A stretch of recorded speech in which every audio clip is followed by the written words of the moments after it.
What is the purpose of a university academic? Is it to teach students? Is it to conduct research studies? Is it to have big, far-fetched ideas?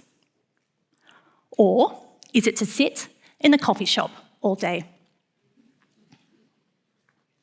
I am a university academic here at the University of Queensland, and I do all of these things.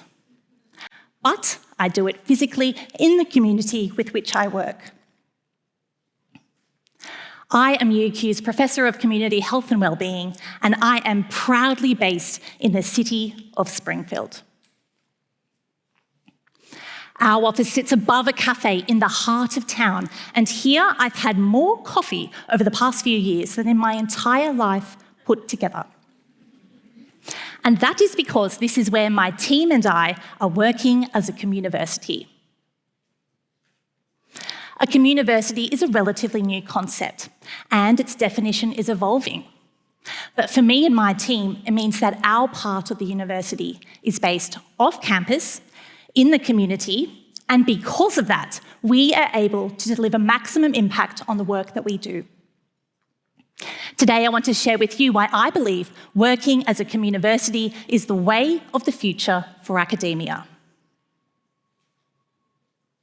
Springfield is a master planned city and the fastest growing area of sunny Queensland. Australia only has 2 master planned cities, Canberra and Springfield. Springfield has been recognised as a project of national significance, and this means it's informing the development of other regions and cities across Australia and even internationally. My job came about through an innovative partnership with the Springfield community planners as well as the university. The first task that I had for myself was to understand the priorities of health and wellbeing in the eyes of the community. So far, thousands of people have joined our community network, and together we design projects for the benefit of the entire community. I arrived with my own preconceived ideas. I thought that my pet research area of nutrition and healthy eating would be top priority for everyone. And how wrong was I? I remember speaking to one mum in the cafe who has a son who plays elite level basketball. I asked her what her priority was when it comes to health and wellbeing, thinking that she would say healthy eating. But she said, "My son doesn't know what he wants to do when he finishes year 12. When I wasn't in the cafe meeting new people, I was attending group meetings, school presentations, forums and networking events. I became a part of Springfield's fabric. I listened to the stories and the hopes and the ideas of community members, businesses and organisations alike. I remember speaking to the manager of a childcare centre who said what keeps her up late at night is how her team can better identify the risk of family violence and how she can keep her doors open given that cost of living is so high. I have had hundreds of these conversations, and what has emerged so far has been a mosaic of both challenges and opportunities spanning physical and mental health, education, financial well-being, spirituality, domestic violence, child and youth development, and so much more.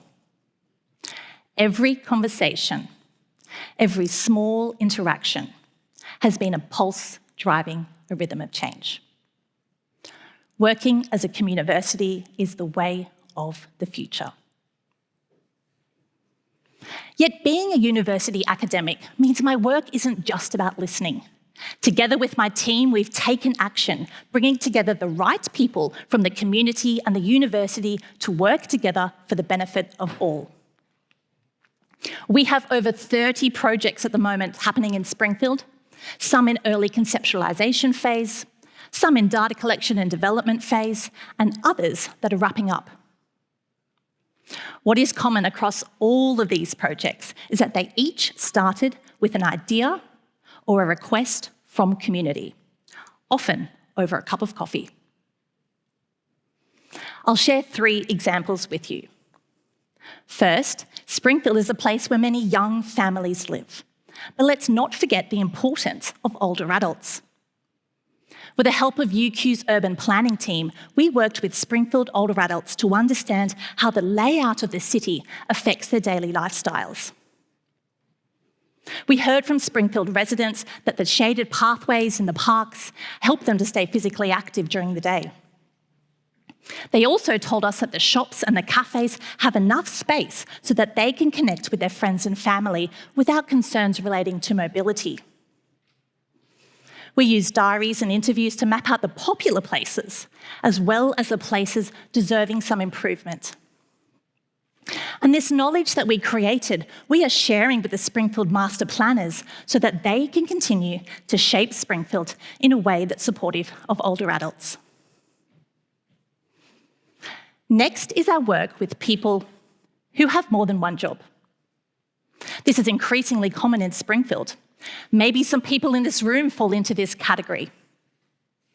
We brought in UQ's health economics team, and they helped us to map out all the different ways in which having a second job can affect different parts of our health and well-being.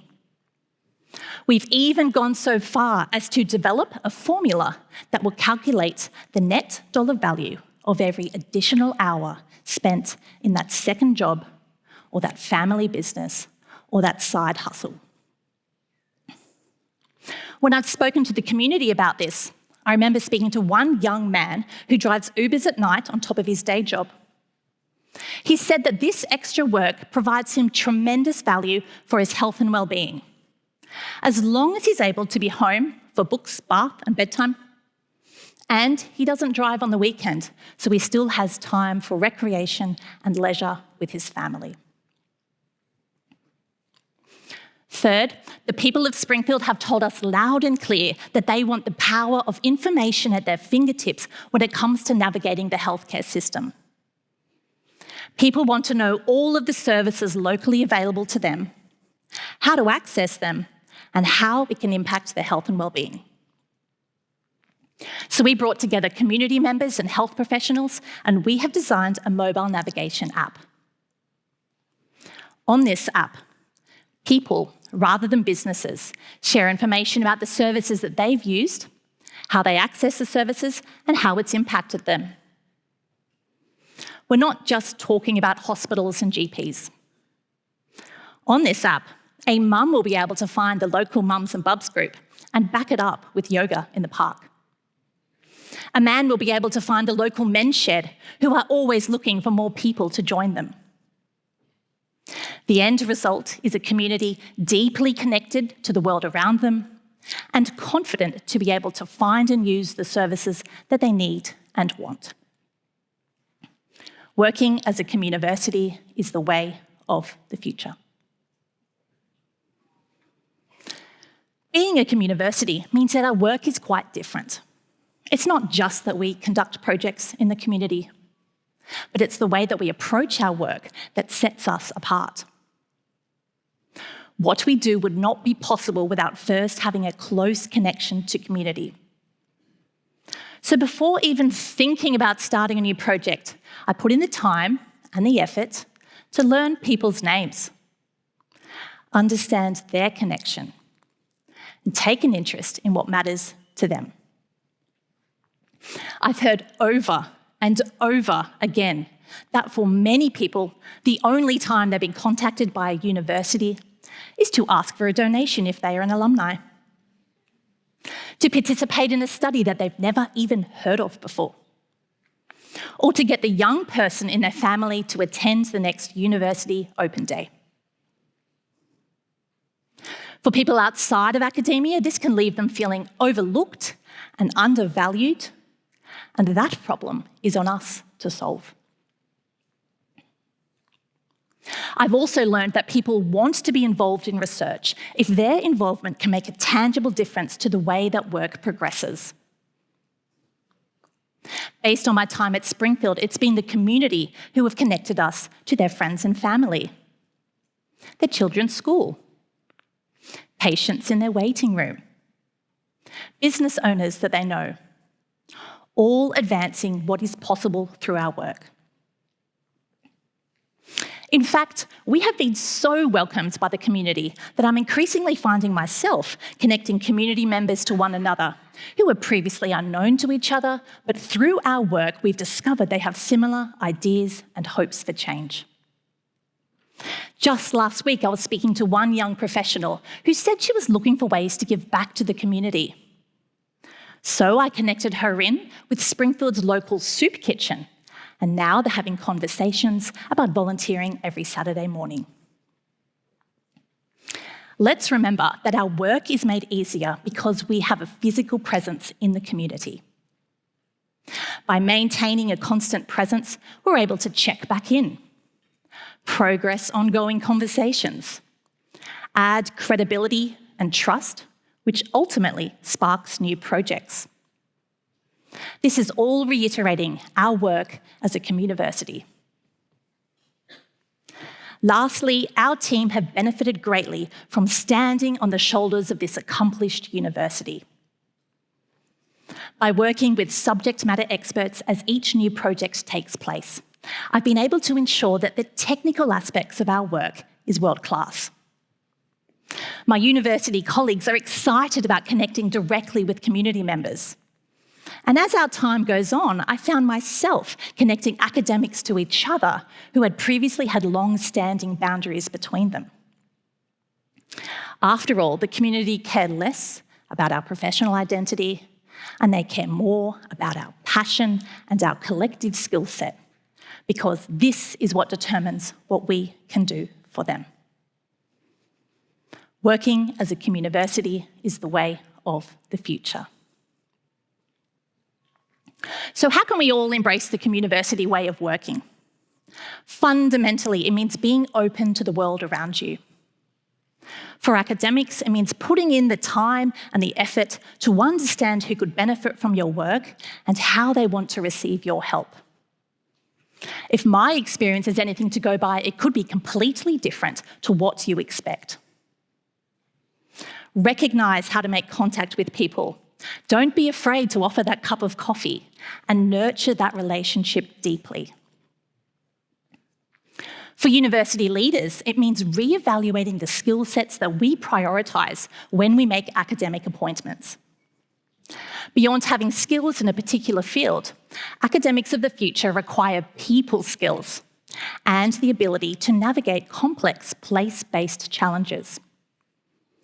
By valuing communication and emotional intelligence, we will be able to drive the rhythm of change for many places and many communities. And for all of us in our own communities, speak up about your ideas and your hopes for change. Talk to your family, your friends, and your local contacts to understand whether your views are shared by others. Remember, you are a representative of your own community, and what you want is important and deserves attention. So come on, let's embrace the power of communities and universities working together into the future. And remember, it can all start over a cup of coffee. Thank you.